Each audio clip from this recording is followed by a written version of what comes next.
திட்டம் வேறு சட்டம் வேறு. காங்கிரஸ் பீரியடில் கொண்டு வந்தது திட்டம், மத்திய அரசு 125 நாள் வேலை வாய்ப்புன்றது சட்டம். பப்ளிசிட்டி தாங்க. 2021 தேர்தல் மேனிஃபெஸ்டோவில் டிஎம்கே சொன்னது என்னது? தமிழ்நாட்டில் இருக்கக்கூடிய 2,20,00,000 ரேஷன் தாலில் இருக்கக்கூடிய ஒவ்வொரு மகளிருக்கும் நாங்கள் 1000 ரூபாய் கலைஞர் மகளிர் உரிமை தொகை கொடுப்போம் சொன்னாங்க. எல்லாருக்கும் கொடுத்துட்டாங்களா? இன்றைக்கு அம்மா கனவு வீட்டு திட்டத்தின் மூலம் கிராமப்புறத்தில் இருக்கக்கூடிய ஒவ்வொருக்குமே வீடு கட்டித்தரோம், நகர்ப்புறத்தில் அப்பார்ட்மெண்ட் கட்டித்தரோம். பட்டியலின சகோதரர்கள் வந்து கூட்டு குடும்பத்திலேருந்து வெளியே தனியாக போனாங்கன்னா அவர்களுக்கும் நாங்கள் வந்து அப்பார்ட்மெண்ட் கட்டித்தரோம்னு சொல்லி திட்டங்கள் அறிவிக்கிறாங்க. மத்திய அரசு உங்களுக்கு கொடுக்குற ஒவ்வொரு திட்டத்தையும் நீங்கள் வாய்ப்பாக பயன்படுத்தி கொள்ளுங்கள். ரெண்டாவது, திணிப்பு என்று நீங்கள் விலகி போகாதீங்க. நான் கையெழுத்து போட மாட்டேன், இணைய மாட்டேன், ஃபண்டு கொடுத்தா எப்படி பண்ண முடியும்? ஆடிட்டில் மாட்ட மாட்டானா? நீ இப்போ இதே மாதிரி ஒரு திட்டத்தில் ஆந்திரா கேட்பானா? திட்டத்தில் இணையிற பணம் கொடுக்கணும், கொடுப்பாங்களா? ஒற்றன் செய்தி நேயர்களுக்கு வணக்கம். வணக்கம் வெங்கடேஷ் சார். வணக்கம் ஜி சார். 2021 தமிழக சட்டசபை தேர்தல் அப்போ திமுக சார்பில் வந்து பல அறிக்கைகளை கொடுத்தாங்க, இலவசங்கள்லாம் அறிவித்தாங்க. அப்போ வந்து அன்று ஆட்சியில் இருந்த அஇஅதிமுக இன்றைய பொதுச் செயலாளரான எடப்பாடி பழனிசாமி அவர்கள் இருக்கும்போது அவர் என்ன சொல்கிறாருன்னா, இல்லை நீங்கள் இந்த மாதிரி ஃப்ரீ பீஸ்லாம் கொடுத்துருந்தீங்கன்னா, இலவசங்கள்லாம் அதிகமாக கொடுத்துருந்தீங்கன்னா வேலைக்காவாது, கஜானா காலியாக இருக்குது அப்படின்னு இவங்களை மொக்க குலைக்கிற மாதிரியே சொல்லியிருந்தார். அப்படிப்பட்ட எடப்பாடி பழனிசாமி இப்போ திமுக ஆட்சியில் பல இலவசங்களும் அவங்க சொன்னதில் சிலதை செஞ்சுருக்காங்க. இப்போ அடுத்தது 2026 வரக்கூடிய தேர்தலில் நாங்கள் இந்த மாதிரி இலவசம்லாம் செய்வோம் அப்படின்னு சொல்லிட்டு அவங்க 1000 ரூபாய் கொடுத்தா இப்போ நாங்கள் 2000 ரூபாய் கொடுப்போம் இந்த மாதிரிலாம் சொல்லியிருக்காரு. இப்போ வந்து பொருளாதாரம் எப்படி வரும் அவருக்கு? இல்லை, ஒரு விஷயம் தெளிவாக தெரிஞ்சுக்கோங்க. எடப்பாடி பழனிசாமி அவர்கள் சொன்னது வந்து நீங்கள் கலைஞர் உரிமை தொகையை தான் பர்டிகுலராக நினச்சி சொல்கிறீங்க. ஆனால் அவர் சொன்னதுடைய அறிக்கை என்னென்னா, நிறைய இலவசங்களை நிறைவேற்ற முடியாத வாக்குறுதிகளை திமுக அள்ளி வீசுகிறது, அது சாத்தியமில்லை. ஏன் அப்படி சொல்கிறேன்னா, அதே 2021 தேர்தல் மேனிஃபெஸ்டோவில் இதே உரிமை தொகை 1500 ரூபா கொடுப்போன்னு அன்றைக்கே சொல்லிட்டார் அவர். இது நிறைய பேர் இங்கே மறைக்கிறாங்க. அது சட்டத்துறை அமைச்சர் திரு ரகுபதிக்கும் அது தெரியல. காப்பி பேஸ்ட்டுன்னு சொல்லி பொது வழியில் சொல்கிறார். காப்பி பேஸ்ட்லாம் கிடையாது. 2021 ஏடிஎம்கே தேர்தல் மேனிஃபெஸ்டோவில் நாங்கள் ஆட்சிக்கு வந்தால் 1500 ரூபாய் உரிமை தொகை கொடுப்போம். உரிமை தொகை தான், மகளிர் உரிமை தொகை தான் வச்சுருந்தாங்க. ஸ்டாலின் வந்து அது கலைஞர் உரிமை தொகைன்னு மாற்றினார் அதை, சரிங்களா? அதை தான் இன்றைக்கி கூட ஒரு 500 ரூபா சேர்த்து 2026 தேர்தல் அப்போ நாங்கள் வின் பண்ணி வந்தால் நாங்கள் வந்து மகளிர் உரிமை தொகை 2000 ரூபாக உயர்த்தி கொடுப்போம்னு சொல்லி ஒரு 5 முக்கியமான விஷயங்களை சொல்லியிருக்கார். இந்த 5 முக்கியமான விஷயங்களும் ஏற்கனவே தேர்தல் மேனிஃபெஸ்டோவில் சொன்னது தான். ஏற்கனவே ஜெயலலிதா அம்மையார் ஆட்சியிலையும் எடப்பாடி பழனிசாமி அவர்கள் ஆட்சியிலும் நடைபெற்றது தான். எது? 25 மகளிருக்கு நாங்கள் வந்து 5 லட்சம் மகளிருக்கு 25,000 ரூபா ஸ்கூட்டர் மானியம் கொடுப்போம். ஸ்கூட்டர் மானியம் வந்து ஜெயலலிதா அம்மையார் பீரியடில் மிகப்பெரிய ஒரு சக்ஸஸான ஒரு திட்டம். எடப்பாடி பீரியடில் மிகப்பெரிய ஒரு மகளிர்கிட்ட ரீச்சான ஒரு திட்டம். வீட்டுக்கு வீடு இருசக்கர வாகனங்கள் அன்றைக்கு தான் மகளிர் தன்னம்பிக்கையுடன் வாங்கி ஓட்டுறதுக்கான ஒரு திட்டத்தை திமுக அரசு உடனே வந்து தடை பண்ணுது. தேர்தல் மேனிஃபெஸ்டோவில் டிஎம்கே அரசாங்கம் 2021 நாங்கள் ஆட்சிக்கு வந்தால் மகாத்மா காந்தி ஊரக வேலைவாய்ப்பு திட்டம், இப்போ விக்ஷித் பாரத், ஜி ராம்ஜின்னு மாறி இருக்குல்ல, நாங்கள் ஆட்சிக்கு வந்தால் எவ்வளோ பண்ணுவோன்னா 100 நாள் வேலைவாய்ப்பு திட்டம் தான் கொடுத்துருக்காங்க. அதை நாங்கள் 150 நாள் மாற்றுவோம்னு சொல்லி மேனிஃபெஸ்டோவில் கொடுத்தாங்க. இன்றைக்கி வரைக்கும் எதுவுமே பண்ணல. இன்றைக்கி மத்திய சர்க்கார் தான் அதை கையில் எடுத்து 125 நாள் நாங்கள் வேலைவாய்ப்பு 339 ரூபா, 316 ரூபா இருந்த சம்பளம் 339 ரூபாய்க்கு நாங்கள் வந்து 17 ரூபா 18 ரூபா ஏற்றி கொடுக்குறோன்னு சொல்லி அவங்க அதை 125 நாளாக திட்டமாக கொண்டு வரல. மத்திய அரசு சட்டமாக்கிறது. திட்டம் வேறு சட்டம் வேறு. காங்கிரஸ் பீரியடில் கொண்டு வந்தது திட்டம், மத்திய அரசு 125 நாள் வேலை வாய்ப்புன்றது சட்டம். அதையும் எடப்பாடி பழனிசாமி என்ன சொல்கிறார், இன்னும் 25 நாள் சேர்த்து 150 நாளாக நாங்கள் ஜி ராம்ஜி திட்டத்தை நாங்கள் வந்து அந்த 25 நாள் எக்ஸ்ட்ரா கொடுக்கறதுக்கான அந்த ஃபண்ட் பேஸஸை மாநில அரசே ஏற்றுக்கும் அப்படின்றத அவர் அறிவிச்சிருக்கார். Right sir. நீங்கள் வந்து இந்த வந்து 100 நாள் வேலை திட்டம் வந்து 125 நாளாக வந்து சென்ட்ரல் கவர்மெண்ட் பண்ணிச்சுனீங்க. பட் ஒவ்வொரு முறையும் அந்த 100 நாள் வேலை திட்டம் இருக்கும்போது எதிர்க்கட்சியினராக இருக்கக்கூடியவங்க என்ன சொன்னால், அந்த 100 நாள் வேலை திட்டத்தில் வந்து பல ஊழல்கள் நடக்குது, அது சரிவர செய்யறது இல்லை அப்படின்னு சொல்லி குற்றச்சாட்டை வைக்கிறாங்க. ஒவ்வொரு திமுக இருக்கட்டும், அதிமுக இருக்கட்டும், யார் எதிர்க்கட்சியினராக இருந்தாலும் சொல்கிறாங்க. அப்படிப்பட்ட ஒரு சூழ்நிலை இந்த 150 நாள், 125 நாள், 150 நாளும் இன்னும் அதிகரிச்சுன்னு போகும்போது இன்னும் வந்து ஊழல் அதிகரிக்கிறதுக்கான வழியாக தானே பார்க்க இல்லை. இதில் ஊழல் யாருடைய ஊழல் சொல்கிறீங்க? மத்திய அரசு இல்லை, மத்திய அரசு மாநில அரசுன்றதுல சார். அந்த 100 நாள் வேலை திட்டம்னா அதை ஆர்கனைஸ் பண்ணுறாங்க. அவங்க வந்து நிறைய ஆட்கள் சரியாக வேலை செய்யறதில்ல, அதை காசை வாங்கிக்கிறாங்கன்னு இப்படி தானே குற்றச்சாட்டு நிறைய. மத்திய அரசு வந்து அது திட்டமாக்காமல் சட்டமாக்குனாங்க. முன்னாடி வந்து மத்திய அரசின் பங்கு 90% பங்கு, மாநில அரசின் 10% பங்கு. இப்போ மத்திய அரசின் பங்கு எவ்வளோ தெரியுங்களா? 60%, மாநில அரசு பங்கு 40%. அப்போ ஆட்டோமேட்டிக்காக மாநில அரசு அதை கண்ணில் விளக்கெண்ணெய் ஊற்றி கொண்டு அந்த திட்டம் நிறைவேறுதான்னு பார்க்கணும். முன்னாடி வந்து நீங்கள் ஒரு குளத்தை தூர்வாடுறீங்க அப்படின்னா தூர்வாரிட்டு 4 ஃபோட்டோ எடுத்து அமிச்சிட்டா மத்திய அரசு பணம் அமிச்சிடும். இப்போ பயோமெட்ரிக், நீங்கள் உள்ளே வந்தீங்கன்னா என்ட்ரிக்கு பயோமெட்ரிக்கு, ஜிபிஎஸ் மூலம் நீங்கள் கண்காணிக்கப்படுவீங்க. ஜிபிஎஸ் மூலம் உங்களுக்கு அந்த வேலை நடக்குதான் கண்காணிக்கப்படுவாங்க. ரெண்டாவது, அந்த வேலையில் நிறைவு பெற்று அந்த நிறைவு பெற்ற பலனே அந்த கிராமம் அடைஞ்சிருக்கான்ற அறிக்கை கொடுக்கணும், வளர்ச்சி அறிக்கை கொடுக்கணும். எப்படி? ஒரு குளத்தை கட்டிட்டீங்க, நீங்கள் என்ன சொல்கிறீங்க? 100 நாள் வேலை வாய்ப்பு திட்டத்தில் நாங்கள் வந்து ஒரு நீர்ப்பாசன திட்டத்தின் மூலம் ஒரு குளத்தை கட்டிட்டோம், அந்த குளத்தின் மூலம் பயன்பெறுறமான்னு இது வரையும் கிடையாது. குளத்தை வெட்டிக்கிட்டே இருக்கீங்க, அது ஃபோட்டோ எடுத்து அமைச்சிக்கிட்டே இருக்கீங்க, பணம் வாங்கிட்டே இருக்கீங்க. அப்போ சில மாநிலங்கள் அந்த பணத்தை மிஸ்யூஸ் பண்ணுறாங்க. மத்திய அரசு பணம் மட்டும்தான் கொடுக்கும். அந்த பணத்தை உரிய முறையில் வேலை வாங்கி கரெக்டாக அந்த பயனாளிகளுக்கு கொண்டு போய் சேர்க்குற வேலையை தான் மாநில அரசு இப்போ பண்ணிட்டு இருந்துச்சு. இப்போ என்ன பண்ணுறாங்க? ஜிபிஎஸ் மூலம், நம்ம ஜன்தன் திட்டத்து மூலம் அவங்கவுங்க பேங்க்கோடு இணைச்சிட்டாங்கன்னா கண்காணிக்கப்பட்டு கரெக்டாக அந்த வேலை நடந்ததுன்னு உறுதி செய்யப்பட்டால் ஆட்டோமேட்டிக்காக பணம் மாநில அரசுக்கு வந்துடும். Right sir. இந்த 2021 எலெக்ஷன் மேனிஃபெஸ்டோ பிரகாரமாக டிஎம்கே சொன்னது எல்லாத்தையுமே அவங்க செஞ்சிருக்கதா சொல்கிறாங்க. அது செயல்பாட்டுக்கு வந்து விட்டதா இல்லை அது ஒரு பப்ளிசிட்டியாக தான் சொல்கிறாங்க? பப்ளிசிட்டி தாங்க. 2021 தேர்தல் மேனிஃபெஸ்டோவில் டிஎம்கே சொன்னது என்னது? தமிழ்நாட்டில் இருக்கக்கூடிய 2,20,00,000 ரேஷன் தாயில் இருக்கக்கூடிய ஒவ்வொரு மகளிருக்கும் நாங்கள் 1000 ரூபாய் கலைஞர் மகளிர் உரிமை தொகை கொடுப்போம் சொன்னாங்க. எல்லாருக்கும் கொடுத்துட்டாங்களா? நீங்கள் எவ்வளோ 1,20,00,000 பேர் தான் கொடுத்துருவாங்க. இன்னும் 1 கோடி பேருக்கு கொடுக்கவே இல்லை. அது என்ன ஆக போகுதுன்னே தெரில. நீட்டை நீக்குவோன்னாங்க. எங்களோட ரகசியம் எங்களுக்கு தான் தெரியும், யாருக்கிட்டையும் சொல்லாதீங்க, நாங்கள் யாருக்கிட்டையும் சொல்ல மாட்டாங்க. நீட்டை நீக்கிட்டாங்களா? நீங்கள் வந்து ஒரு வீட்டில் யார் யார் எவ்வளோ பவுன் நகையை அடகு வைத்தாலும், அது கூட்டுறவு வங்கியில், தமிழ்நாடு கூட்டுறவு வங்கியில் அடகு வச்சாலும் உடனடியாக அதை நாங்கள் நீக்குவோம், உடனடியாக அதை நாங்கள் தள்ளுபடி பண்ணுவோம்னு சொன்னார். அன்றைக்கி இப்போ கூட்டுறவுத்துறை அமைச்சர் பெரியசாமி வந்தோன்னு என்ன குண்டை போட்டார்? ஒரு வீட்டில், ஒரு குடும்பத்தில் 5 பேர் வச்சுருந்தீங்கன்னா ஒரு வீட்டில் வெறும் 5 பவுனுக்கு மட்டும்தான் தள்ளுபடி. மற்றதுக்கெலாம் இன்றைக்கி வட்டி கட்டிகிட்டு இருக்காங்க மக்கள். கேஸுக்கு மானியம் தரேன்னாங்க, 100 ரூபா தந்துட்டாங்களா? பெட்ரோல் டீசல் விலையை குறைக்கிறேன்னாங்க, குறைச்சிட்டாங்களா? நம்ம வந்து அடிக்கிட்டு போனால் ரொம்ப உங்களுக்கு ரொம்ப இப்போ நடந்த கரண்ட் சிச்சுவேஷனுக்கே ஒன்று சொல்கிறேன். தமிழ்நாட்டில் இருக்கக்கூடிய காளைகளை வளர்க்கக்கூடிய ஒவ்வொரு மாடுபிடி வீரர்கள் வீட்லேயும் அந்த காளைகள் வளர்ப்பதற்கு மாதம் 1000 ரூபாய் ஊக்கத்தொகை கொடுப்போன்னு சொன்னாங்க. இன்றைக்கி கொடுத்துருக்காங்களா? இன்றைக்கி வரையும் 56,000 ரூபா கொடுக்கணும் ஒவ்வொரு மாடுபிடி வீட்டுக்கு. அவங்க யார் யார் காளை வளர்க்குறாங்களோ நீங்கள் 12,000 × 5ன்னு சொல்லிட்டு 56,000 ரூபா அவங்க கொடுக்கணும். கொடுக்கவே இல்லை. அந்த திட்டத்தையே கொடுக்காம நேற்று இன்னொன்று அறிவிக்கிறாங்க, மாடுபிடி வீரர்களுக்கு நாங்கள் அரசாங்க உத்தியோகம் கொடுப்போம்னு சொல்லி. ஒரு பெரிய பழைய அல்வாவே கேட்டோம், அதுவே எனக்கு இன்றைக்கு வரல, புது அல்வா கொடுத்துட்டு கீழே இறங்கிட்டாங்க. ஆனால் அலங்காநல்லூரில் என்ன பண்ணுறாங்க? பெரிய ஒரு அரங்கத்தை கட்டி கலைஞர் ஜல்லிக்கட்டு அரங்கம். கலைஞருக்கு ஜல்லிக்கட்டுக்கு என்ன சம்மந்தம் இருக்குது? இந்த ஜல்லிக்கட்டை மாநில பொதுப்பட்டியலிருந்து தூக்கி விலங்குகள் பட்டியல் கொண்டு போய் சேர்த்தது யார்? அன்றைக்கி இருக்கக்கூடிய காங்கிரஸ் திமுக அரசாங்கம். அதற்கான அனுமதியை கொடுத்தது யார்? 2016. இன்றைக்கு இருக்கக்கூடிய தேசிய ஜனநாயகத்தை சேர்ந்த மாண்புமிகு பாரத பிரதமர் நரேந்திர மோடி. அன்றைக்கு இங்கே ஓபிஎஸ் இங்கே முதலமைச்சராக இருந்தார். சட்ட போராட்டம் பண்ணி வென்றெடுத்து பாரம்பரிய முறையான ஜல்லிக்கட்டை மீட்டு கொடுத்தது மாண்புமிகு பாரத பிரதமர் மோடி அவர்கள். எதுக்கு நீங்கள் ஜல்லிக்கட்டுக்கு போய் அலங்காநல்லூரில் கலைஞர் அரங்கன் பேர் வைக்கிறீங்க? கலைஞர் அரங்கன் பேர் வைக்கிறதுக்கு எதனா ஒரு சின்ன துளியை கிள்ளி போட்டிருக்காங்க திமுக அரசாங்கம், சின்ன துளியை. அந்த மாநில விலங்குகள் மாநில அரசு பட்டியலில் இருந்தக்கூடிய போய் காட்டு விலங்கு பட்டியலில் போய் மாற்றினதுக்கான வரைவோலைக்கு இது சட்டமன்ற நாடாளுமன்றத்தில் ஏற்பட்ட சட்டத்துக்கு துணை போனது திமுக. இன்றைக்கு ஜல்லிக்கட்டு நடக்குதுன்னா அந்த ஜல்லிக்கட்டு நடக்கிறதுக்கு நீங்கள் என்ன பேர் வைக்கணும்? மோடிஜி பேர் வைக்கணுங்க. அவர் தாங்க அனுமதி வாங்கி கொடுத்தாரு.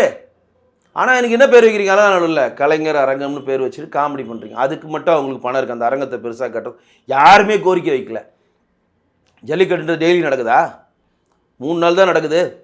பாலமேடு ஒன்று நடக்கும், அவனியாபுரம் ஒன்று நடக்கும், அலங்காநல்லூர் நடக்கும். இந்த 3 நாள் நடக்கிறதுக்கு அவ்வளோ பெரிய அரங்கத்தை இவங்களை கட்டி அதுக்கு பெரிய ஒரு கமிஷனை அடிச்சுட்டு நீங்கள் டெய்லி கலைஞர் அரங்கத்தில் ஸ்டாலின் வந்து ஜல்லிக்கட்டை தொடங்கி வைக்கிறாருன்னு ஒரு படத்தை நீங்கள் காட்டுறீங்கன்னா, அப்போ அந்த பணத்தை, அந்த ஜல்லிக்கட்டு அரங்கம் கட்டின பணத்தை அங்கே மூடப்பட்டிருக்கின்ற சக்கரை ஆலையை நீங்கள் கட்டியிருந்தீரா, மீட்டிருந்தீங்கன்னா இன்றைக்கு பல பேர் வேலைவாய்ப்பு கொடுத்துருக்கலான்னு நான் சொல்லலை. உங்களோட மார்க்சிஸ்ட் கம்யூனிஸ்ட் சேர்த்து சண்முகம் கேள்வி எழுப்புறாரு. எதுக்குங்க அவ்வளோ பெரிய அரங்கத்துக்கு அவ்வளோ காசு கட்டுறீங்க? இந்த ஆலை மூடி இருக்குது சக்கரை ஆலை, அது திறந்து விடுங்க. அது கொஞ்சம் மேம்பட்ட நிதியை ஒதுக்கி அந்த ஆலையை திறங்க, பல பேர் வேலை வாய்ப்பு பெறுவாங்க, பல மக்கள் பயனடைவாங்கன்னு கேட்டதுக்கு திமுக பதிலே இல்லை. இப்போ ஜல்லிக்கட்டு மேட்ரு சொல்கிறேன். இது நம்ம ஓய்வூதிய திட்டம் இருக்குல்ல, விதவைகள் ஓய்வூதியம், முதியோர் ஓய்வூதியம்ன்ட்டு. நீங்கள் 2023 சட்டமன்றத்தில் கூட்டுறவுத்துறை இவர் நகர்ப்புற வளர்ச்சித்துறை அமைச்சர் இருக்கக்கூடியவர் நம்ம சாத்தூர் ராமச்சந்திரன் அறிவிக்கிறார். என்ன அறிவிக்கிறாருன்னா, 86,000 முதியோர்களுக்கு நாங்கள் ஓய்வு திட்டம் கொடுக்க போகிறோம். ஆனால் அதே டைமில் 16,800 பேரை ஓய்வு திட்டத்திலேருந்து நீக்கிறாங்க. என்னங்க 16,000லேருந்து 17,000 பேர் ஓய்வு திட்டத்தில் நீக்கிட்டீங்களா? இல்லை பொறுத்துருங்க, நாங்கள் புதுசாக 86,000 பேருக்கு ஓய்வு திட்டத்தில் எல்லாருக்கும் 1000 ரூபா கொடுக்க போகிறோன்னு அறிவித்தார். இன்றைக்கி வரையும் பண்ணல. 86,000 கொடுக்குறது தனியாக விடுங்க, இந்த நீக்கப்பட்ட 17,000 இன்னைக்கு பணம் இல்லாமல் இருக்கிறான். இவங்க தேர்தல் மேனிஃபெஸ்டோவில் இவங்களோட தேர்தல் மேனிஃபெஸ்டோ லட்சணம் தான் படங்காற்ற ஒரு அரசாங்கமாக இருக்கிறது அப்படின்றது தான் இந்த ஒரு விஷயம். ரெண்டாவது, ரகுபதியே வந்து சட்டத்துறை அமைச்சர் ரகுபதியே யாருடைய காப்பி? ஏடிஎம்கேயோட காப்பி தானேங்க அவர் எங்கே இருந்தார் முன்னாடி? அதிமுக. அவரோட காப்பி தாங்க டிஎம்கே. அவர் பிறப்பால் திராவிட கொள்கை ஈர்க்கப்பட்டு 1967 கட்சி ஆரம்பிக்கிற போய் கலைஞரோட இருந்தார் அவர்? இல்லைல்ல. எம்ஜிஆரிடம் இருந்து ஜெயலலிதாவிடம் இருந்து இன்னைக்கு அப்புறம் தானே விலகி போய் இன்னைக்கு திமுக இருந்துட்டு அவரே அஇஅதிமுகவோட காப்பி. அவர் சொல்றாரு இது காப்பி பேசுன்னு.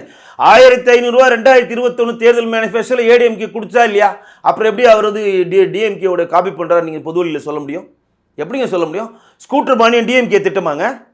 ஸ்கூட்டர் மானியம் டிஎம்கே திட்டமா? ஸ்கூட்டர் மானியம் அஇஅதிமுகவோட மிகப்பெரிய தொழில் திரண்ட மாதிரி சக்ஸஸ் ஆன ஒரு திட்டம். அதுதான் அவர் அறிவிச்சுக்காச்சு. இப்போ தாலிக்கு தங்கத்தை நிப்பாட்டினீங்க, இப்போ தாலிக்கு தங்கத்தை நாங்கள் கொண்டு வருவோம்னு சொல்கிறாரு. அதில் இப்போ அறிவிக்கல, கொண்டு வருவோன்றாரு. இப்போ ஊரக வேலைவாய்ப்பு திட்டம், ஜிராம் திட்டம் கலைஞர் இவரோட திட்டமா? திமுக திட்டமா? மத்திய அரசு திட்டம். மத்திய அரசு 25 நாள் எக்ஸ்ட்ரா கொடுத்தோம், நாங்களும் இன்னும் 25 நாள் கொடுத்து நகர்ப்புறத்தில் வேலைவாய்ப்பை அதிகப்படுத்தி ஒவ்வொரு நகர்ப்புறத்திலும் எவனும் வந்து கிராமப்புறத்துலேருந்து நகர்ப்புறத்துக்கு வரக்கூடாது, கிராமப்புறங்களில் வேலைவாய்ப்பை அதிகப்படுத்தி அவர்கள் கிராமத்திலே இருந்து தண்ணீரை அடைந்து அவர்கள் கிராமத்தை மேம்படுத்த வேண்டியிருக்கா கொண்டு வரப்பட்ட திட்டம். அதனால தான் எடப்பாடி அவர்கள் சொல்கிறார் மிச்சத்தை நாங்களே பேர் பண்ணுறோம் அப்படின்னு. இன்றைக்கு அம்மா கனவு வீட்டு திட்டத்தின் மூலம் கிராமப்புறத்தில் இருக்கக்கூடிய ஒவ்வொருக்குமே வீடு கட்டித்தரோம், நகர்ப்புறத்தில் அப்பார்ட்மெண்ட் கட்டித்தரோம். பட்டியலின சகோதரர்கள் வந்து கூட்டு குடும்பத்திலேருந்து வெளியே தனியாக போனாங்கன்னா அவர்களுக்கும் நாங்கள் வந்து அப்பார்ட்மெண்ட் கட்டித்தரோம்னு சொல்லி திட்டங்கள் அறிவிக்கிறாங்க. அதுதான் சார், இங்கே தான் ஒரு கேள்வி வருது. அதாவது திமுகவும் சரி அஇஅதிமுகவும் சரி 2 பேருமே வந்து இதை வந்து ஒரு ஓட்டு வங்கியாக தான் இந்த இலவசத்தை யூஸ் பண்ணுறாங்களா அப்படின்ற ஒரு கேள்வி வருது. ஏன்னா ஒருத்தருக்கு ஒரு சிட்டிசனுக்கு, அதாவது வாக்காளர்கள், அதாவது பொதுமக்களுக்கு வந்து நீங்கள் வந்து ஒரு வேலைவாய்ப்பு திட்டம், இலவச கல்வி, இலவச மருத்துவம் இதுக்கெல்லாம் கொடுக்கறத விட்டுட்டு பெண்களுக்கான 2,000 ரூபாய் மாதமான ஒரு தொகையை கொடுக்குறேன் அப்படின்னு சொல்கிறாங்க. இவங்க 1000 ரூபாய் கொடுத்தாங்க, இப்போ நீங்கள் 2,000 ரூபாய் கொடுக்குறேன். நீங்கள் அதுவே வந்து டெபிசிட்டில் தான் போகுது. நம்ம கவர்மெண்ட்டோட ஃபண்டில் பார்த்தீங்கன்னா வந்து எக்கானமி ஸ்டேட்டஸ் குறைஞ்சி தான் போகுது, டெபிசிட்டில் தான் போகுது. இந்த 2,000 கொடுக்குறது வந்து அது வந்து தற்காலிகமான ஒரு வேலை இல்லாத பெண்களுக்கு கொடுக்குற மாதிரி தானே இருக்குது அது.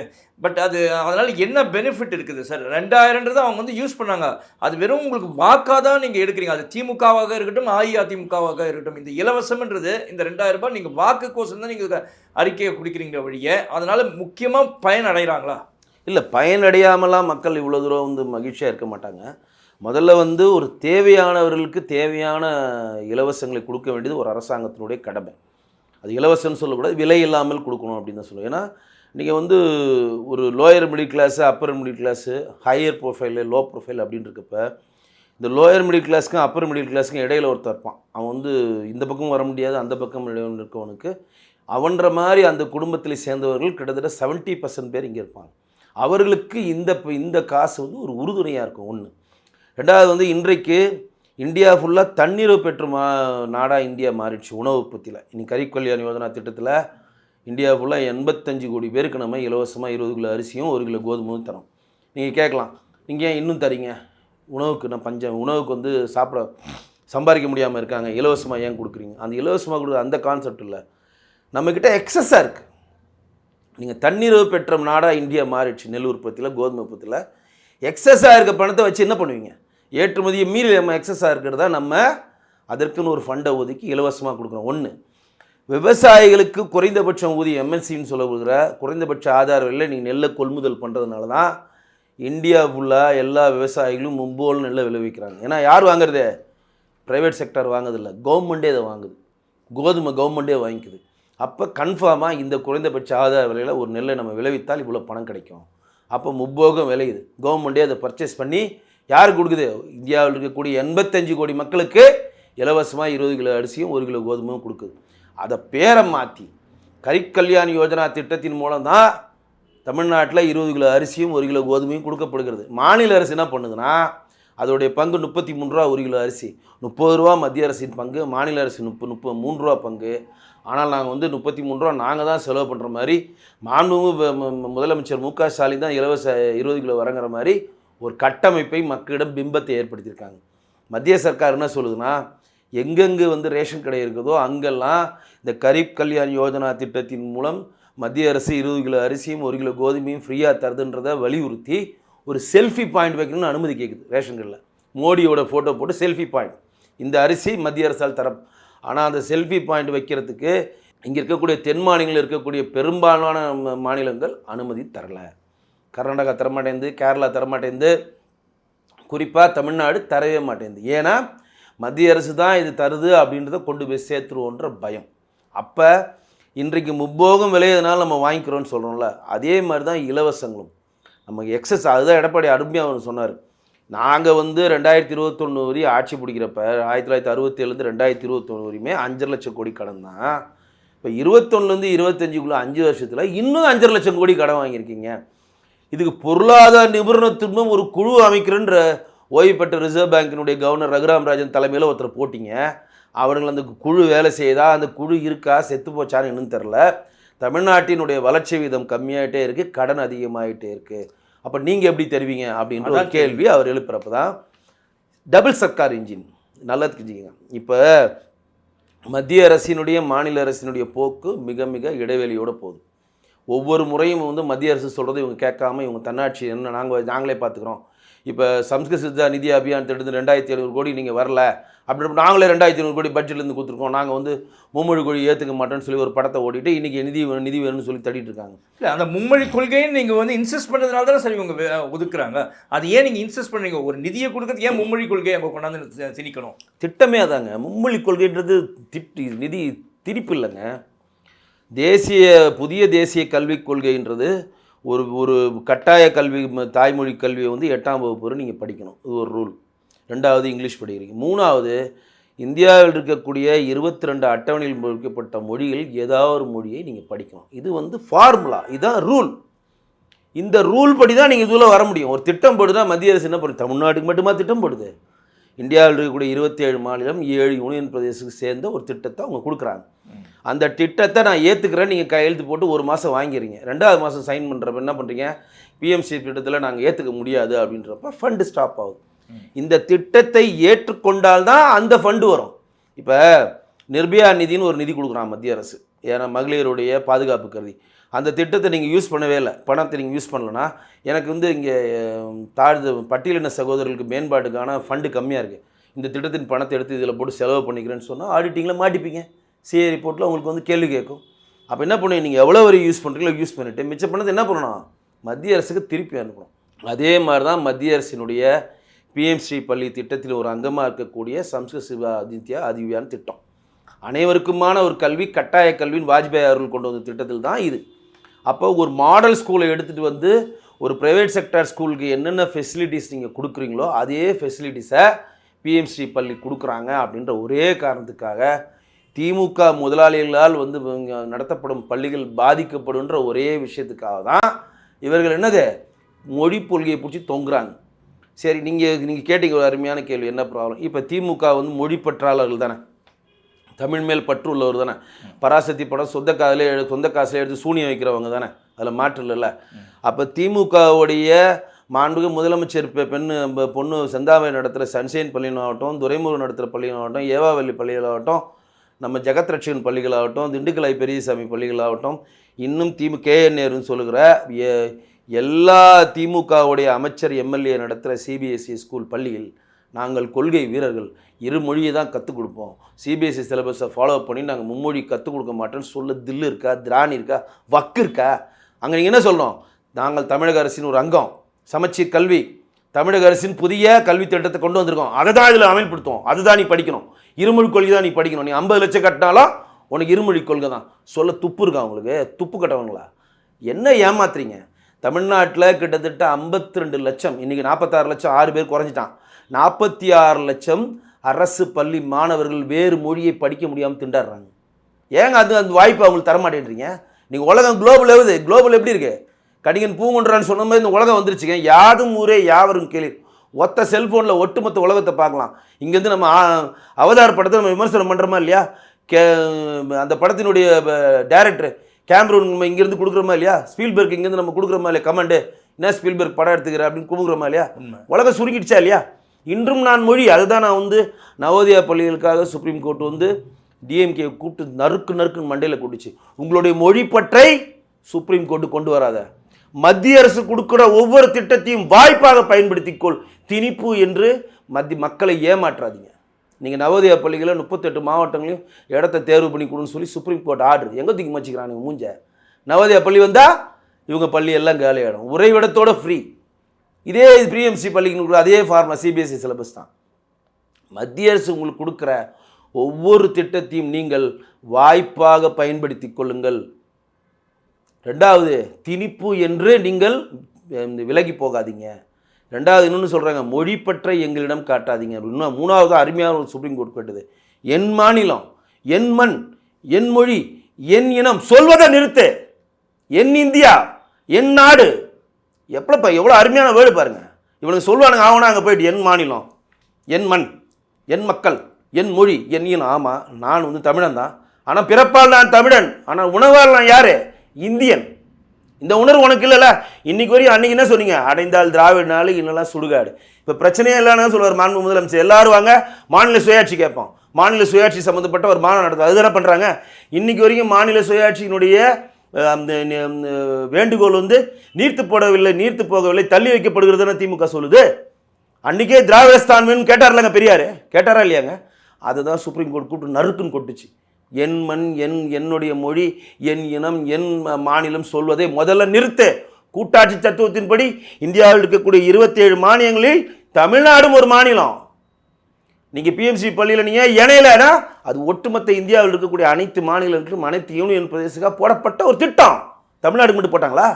ஏன் மும்மொழி மகாராஷ்டிராவில் படிக்கலையா? வாரணாசியில், உத்தரப்பிரதேசில் படிக்கலையா? ஜார்க்கண்டில் படிக்கலையா? சத்தீஸ்கரில் படிக்கலையா? 3 பேர் தான் எடுத்தாங்க. மம்தா எழுத்தாங்க, கேரளாவில் பினராயி விஜயன் எழுத்தார், நம்ம மாண்பு முதலமைச்சர் மு க ஸ்டாலின் எழுத்தார். மம்தா என்ன சொன்னாங்க? நாங்கள் திட்டத்திலையும் இணையிற உன் பணமும் வேணாம், விலகிட்டாங்க. எந்த பிரச்சனையும் இல்லை, திட்டத்திலையும் இணையில, பிஎம்சி பள்ளி நாங்கள் இணையும் இல்லை, உன் பணமும் எனக்கு வேணாம், நான் பார்த்துக்கிறேன். கேரளா முக்கிய பரிசு முடியல, திட்டத்தில் இணையிறேன்னு இப்போ இணைஞ்சிருச்சு. இப்போ பிஎம்சி பள்ளியில் பினராயி விஜயன் இணைஞ்சி இன்றைக்கி 1430 கோடியை வாங்கிட்டாங்க சம்ஸ்கிருத அபியான் திட்டத்தில். ஏன்னா நீங்கள் இணைஞ்சி கையெழுத்து போட்டால் தான் திட்டத்துலேருந்து ஃபண்டு வரும். நான் கையெழுத்து போட மாட்டேன், இணைய மாட்டேன், ஃபண்டு கொடுத்தா எப்படி பண்ண முடியும்? ஆடிட்டில் மாட்ட மாட்டானா? நீ இப்போ இதே மாதிரி ஒரு திட்டத்தில் ஆந்திரா கேட்பேன், நான் திட்டத்தில் இணையிற பணம் கொடுப்பாங்களா? என்ன பைத்தியகாரத்தனமாக ஏமாற்றிட்டு இருக்காங்க திமுக ஆட்சி. பயங்கரமான முட்டா பசங்க இங்கே இருக்கவங்க எல்லாமே. நான் சொல்கிறேன், நம்மளையெல்லாம் முட்டாளாக்கி கொண்டிருக்கிறார்கள். அவர்கள் முட்டாள் இல்லை, நம்மளையெல்லாம் கடைஞ்செடுத்து முட்டாளாக்கிட்டு இருக்காங்க. ஏன் நீ இந்த இது வரல, மெட்ரோ வரல மதுரைக்கும் கோயம்புத்தூருக்கும் கேட்டால் அவன் சொல்கிறான், நீ ஒரு டிராஃப்ட் அனுப்பிச்சிருக்க, தப்பாக இருக்குப்பா, திருப்பி அனுப்புப்பா, நாங்கள் ஃபேங்க்ஷன் பண்ணுறோம். உடனே மோடிஜி அவர் ஸ்டாப் பண்ணிட்டார். மதுரைக்கும் கோயம்புத்தூருக்கும் மெட்ரோ வராமல் தடை பண்ணுறாங்கன்னு பிரச்சனையை தேடி அலைகிற பேய்கள் தான் திமுக. ரைட். அந்த மெட்ரோ போகிறதுக்கு முன்னால் இன்னொரு கேள்வி என்னென்னா, இப்போ அஇஅதிமுக சொல்லியிருக்க அந்த மேனிஃபெஸ்டோவில் பார்த்தீங்கன்னா பெண்களுக்கு மட்டுமே இலவசமாக இருக்கக்கூடிய பேருந்துகளில் வந்து ஆண்களுக்கும் இலவசம் கொடுக்குறாங்க. நீங்கள் பார்த்தீங்கனாலே இன்னைக்கு இருக்கும்போது டிரான்ஸ்போர்ட் டிபார்ட்மெண்ட்டை பொறுத்த வரைக்கும் பலருக்கு வந்து அரியர்ஸ் கொடுக்க முடியாமல் இருக்காங்க, போனஸ் கொடுக்க முடியாமல் இருக்காங்க, கேட்டால் வந்து நஷ்டத்தில் போதுறாங்க. இப்படிப்பட்ட ஒரு சூழலில் திமுக வந்து இலவசமாக வந்து கொடுத்துட்டுருக்காங்க. இப்போ வந்து பெண்களுக்கு, அதாவது சென்ற அஇஅதிமுக ஆட்சியிலே முதியோர்களுக்குன்னு இருந்துச்சு, இப்போ பெண்களுக்கு இவங்க கொடுக்க ஆரம்பித்தாங்க. ரைட், இப்போ ஆண்களுக்கும் இலவசமாக பஸ்ஸில் கொடுத்துட்டா இன்னும் நஷ்டத்தில் தானே போகும் சார் அது? இல்லை, அவங்க வந்து எடப்பாடி அவர்கள் தெளிவாக விஷயத்த சொன்னார், நல்லா கேட்டுக்கோங்க. நீங்கள் எப்படி கொடுப்போன்னு சொன்னீங்கன்னா அதற்கான நிதி ஆதாரத்தை நாங்கள் திரட்டுவோம், அதற்கான சூட்சமம், அதற்கான ஆட்கள் எங்களிடம் இருக்கிறார்கள். ரெண்டாவது அவர் சொன்ன ஒரு அருமையான வேர்டு என்னென்னா, நீங்கள் எந்த ஒரு திட்டத்தை மாநில அரசு நிறைவேற்றுறதுக்கான ஃபண்டு பட்ஜெட்டில் நமக்கு இருக்குது. எப்போ மாதிரி நீங்கள் கடன் ஆகிறீங்க, அதை வந்து நீங்கள் லஞ்சம் லாவணியை பெற்று அதை போய் மாற்றப்போ தான் கடன் ஆகிறீங்க. இப்போ ராஜீவ்காந்தி சொன்னது தான் அவங்க நினைவூட்ட விரும்புகிறேன். நான் ஐஸ்கிரீமை ரெடி பண்ணி மத்திய அரசு கொடுக்குறேன், மக்களிடம் அந்த ஐசி போதா, குச்சி ஐஸு இட போகுது, க்ரீமெல்லாம் தின்னுறானுங்க, இடையில இருக்கவனு குச்சி மட்டும்தான் போகுது. இப்போ பிஎம் கிசான் ஃபண்டுன்னு சொல்லி 4 மாதத்துக்கு ஒரு முன்னே 2000 ரூபா மத்திய சர்க்கார் தருகுது விவசாயிகளுக்கு. 3 வாட்டி தராங்க, வருடத்துக்கு 6000 ரூபா. அது இடைத்தரகர்கள் யாருன்னா இருக்கிறாங்களா? நீங்கள் கரெக்டான ஃபார்மை ஃபில்அப் பண்ணி கரெக்டாக 5 ஏக்கருக்குள்ளே இருந்து நீங்கள் சப்மிட் பண்ணிட்டீங்கன்னா 4 மாதம் உங்கள் அக்கௌண்ட்டில் வந்து லொப்பு கடின்னு வந்து விடும். ஏன்னா அந்த நிதிக்கான ஃபண்டை எந்த லஞ்ச லாவணியும் இல்லாமல், எந்த ஒரு டெண்டர் போங்குகளாக இல்லாமல் நேரடியாக கொண்டு போய் சேர்த்துனா அந்த ஃபண்ட் சிச்சுவேஷன் நம்மள்கிட்ட இருக்குன்றதான் எடப்பாடியோட பதிவு. ரெண்டாவது என்ன சொல்கிறாரு, நான் முன்னாடி சொன்னதாக நினைவிட்டு வரணும், டபுள் சர்க்கார் இன்ஜின் வரப்போ உங்களுக்கு எல்லாமே ஃப்ரீ ஆகும், எல்லாமே ஃப்ரீ ஆகும். நீங்கள் எல்லாத்துக்கும் சண்டை போட்டுக்கிறீங்க. எம்ஜிஆருடைய ஃபார்முலாவை தான் எடப்பாடி அவர்கள் ஃபாலோ பண்ணுறாரு. எம்ஜிஆர் அவர்கள் எந்த ஆட்சி மத்தியில் வந்தாலும் அது சப்போர்ட்டிவாக இருப்பார், இந்திரா காந்தி வந்தாலும் சப்போர்ட்டிவாக இருப்பார், மொரார்ஜி தேசாய் வந்தாலும் சப்போர்ட், ராஜீவ்காந்தி சப்போர்ட். அவர் எதிரியே கிடையாது.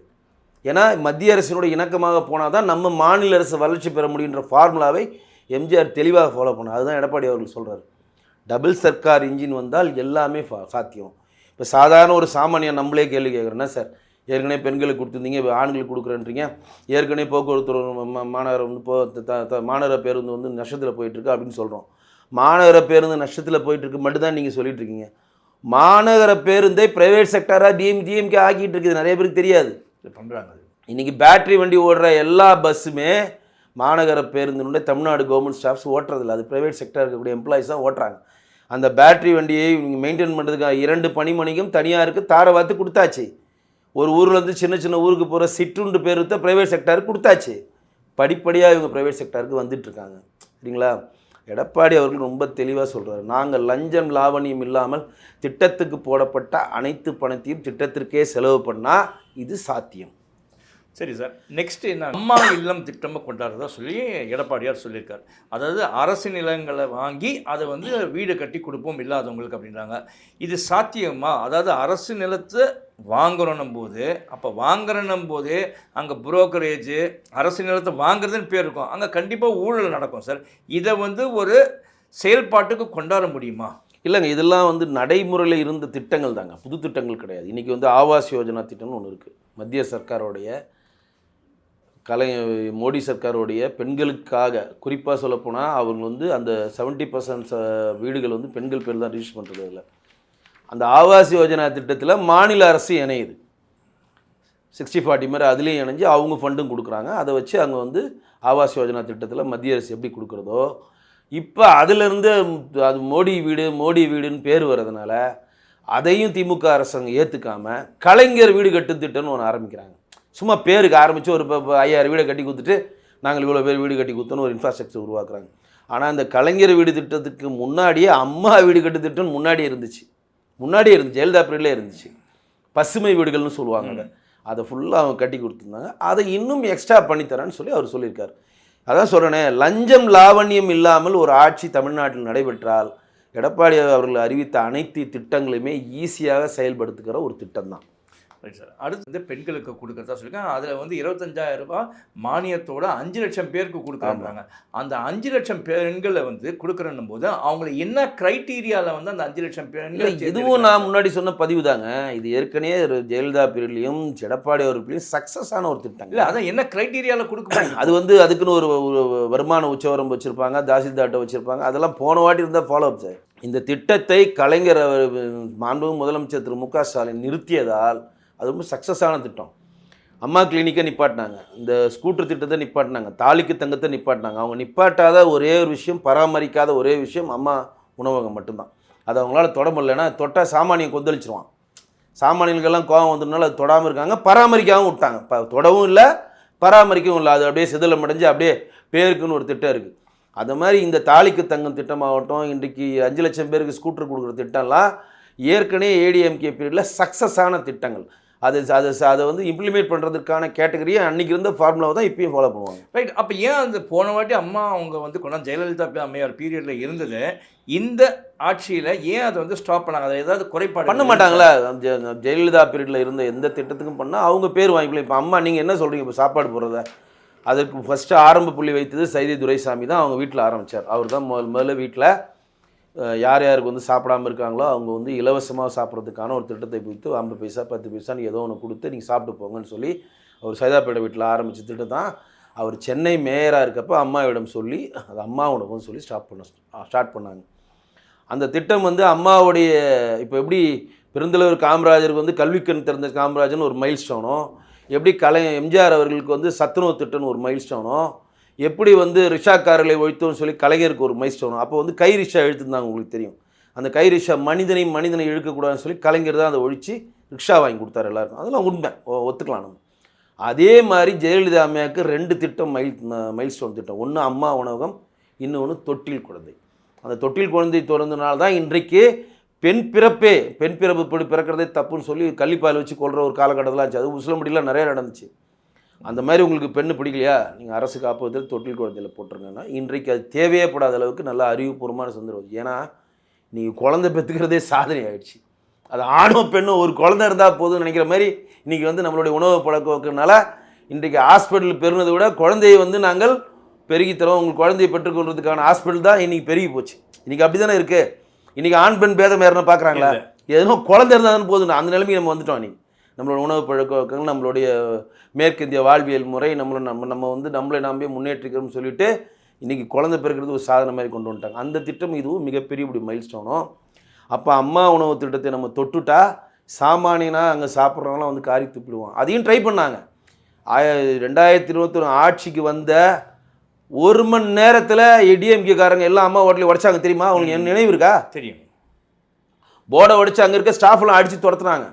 அதுக்கப்புறம் மாண்பு முதலமைச்சர் தலையிட்டு இது திட்டம் செயல்படணும், யார் எது டிஸ்டர்ப் பண்ணக்கூடாதுன்னு சொன்னவங்க தான் இன்றைக்கி நடைபெறுது. ஆனால் சிதலம் அடைஞ்சிருச்சு. அதுக்கு எதுவும் ஸ்பெஷல் ஃபண்ட் இல்லை, கார்பரேஷனே ஃபண்ட் இல்லை. அதுவே வந்து கார்பரேஷன் தான் பண்ணுறாங்க, மக்களிடம் ஃபண்டு கேட்டு நிதி ஒதுக்கிறதுக்கான பாண்ட்ஸை வெளியிடுறாங்க. அந்தளவு அந்த லட்சத்தில் இருக்குது.